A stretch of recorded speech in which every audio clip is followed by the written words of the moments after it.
ఈ భూమి మీద వండర్ ఏంటో తెలుసా? ఉపనిషత్తుల గురువుల యొక్క మేధా సంపత్తి. ఆ ఋషులు అసలు ఈ పేర్లు ఎలా సృష్టించారు, ఎలా పెట్టారు అనేది చాలా ఆశ్చర్యం ఉంటుంది. ఎందుకంటే ఆ రోజుల్లో స్క్రిప్ట్ లేదుగా. ఇప్పటిలాగా మనం డిక్టేషన్ ఇచ్చుకుంటూ పోతుంటే రాసేవాళ్ళు ఎవరు లేరు కదా.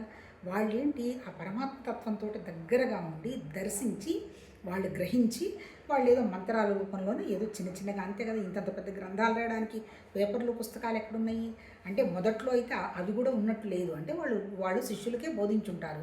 ఆ తర్వాత మళ్ళీ ఏదో తాళపత్ర గ్రంథాలు ఏదో చిన్న చిన్నవి రాయడం జరిగింది. ఆ తర్వాత ఏదో 2000 సంవత్సరాల యువతలే స్క్రిప్ట్ మొదలైన తర్వాతనే మన దృష్టికి ఇంత వచ్చింది.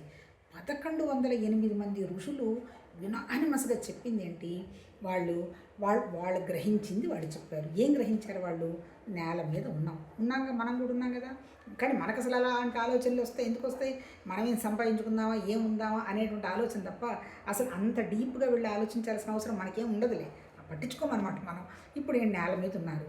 ఉన్న తర్వాత నేల మీద ఏమేమి ఉన్నాయి? చెట్లు గిట్లు అన్నీ ఉన్నాయి. తర్వాత జంతు జీవరాశి ఉంది. ఆ తర్వాత దాని మీద నీళ్లు ఉన్నాయి. నీళ్లతో పాటు అగ్ని ఉన్నది. అగ్ని తర్వాత ఏంటి? వాళ్ళు ఇంకేం గ్రహించారు? వాయువు వస్తుందంటే ఎక్కడంటే అక్కడ గాలి వస్తుంది. మనం పీలుస్తున్న గాలి, మన దగ్గర ఉన్న లోపల ఉన్నటువంటి గాలి కూడా ఒకటే అని అనిపిస్తోంది. ఆ తర్వాత ఏంటి? పైకి చూస్తే ఆకాశం ఖాళీగా ఉంది.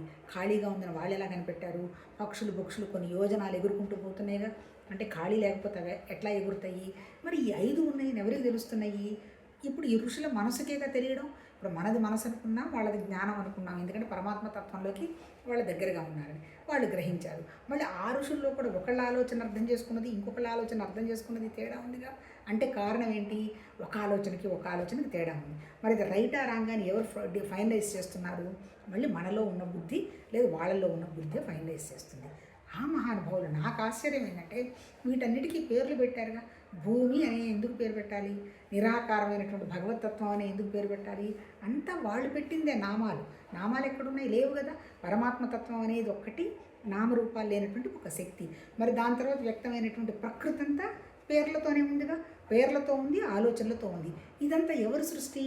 ఇప్పుడు బీరకాయ, టమాటా, క్యారెట్ అని ఎవరు పెట్టారు ఆ పేర్లు? ఋషులే పెట్టారు బా, లేకపోతే తెలియదు కదా.